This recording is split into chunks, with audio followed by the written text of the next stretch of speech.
અમરેલીમાં સિઝનનો કુલ 87.45% વરસાદ નોંધાયો છે, જેમાં વડિયામાં સૌથી વધુ વરસાદ નોંધાયો છે. સારા વરસાદને કારણે જિલ્લાના જળાશયો અને ચેકડેમ છલકાઈ ઉઠ્યા છે. ખેડૂતોએ જણાવ્યું હતું કે સારા વરસાદને પગલે તલ, કપાસ અને સોયાબીનના વાવેતરમાં ફાયદો થયો છે. જોકે કપાસમાં લાલ ઈયળ આવવાથી થોડું નુકસાન થયું છે. થોડા દિવસ પહેલા અહીં ખેડૂતો વરસાદની ચાતક નજરે રાહ જોઈ રહ્યા હતા અને પાકને પણ પાણીની તાતી જરૂરિયાત હતી. તેવામાં આ સમયે જ વરસાદનો નવો રાઉન્ડ આવી જતા જિલ્લાના ખેડૂતોએ હાશકારો અનુભવ્યો છે.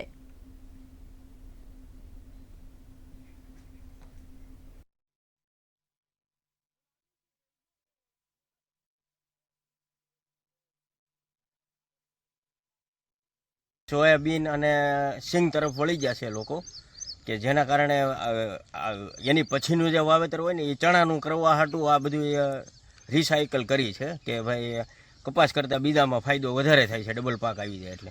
અને આ વરસાદથી લોકોને થોડાક પાણીના તળે ઊંચા આવશે એટલે 1-2 પાણ કપાસને કેમ પાવામાં વધારે ફાયદો થશે.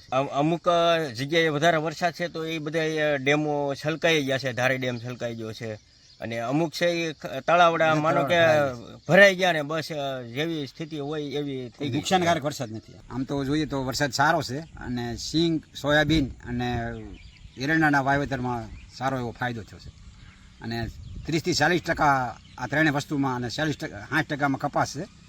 બીજા નંબરમાં સિંગનું વાવેતરના હિસાબે સિંગ તેલના ભાવમાં સિંગનો ઉતારો સારો મળશે, ભાવમાં ફેર રહેશે અને એરંડાના અને સોયાબીનમાં પણ સારો એવો ફાયદો થાય.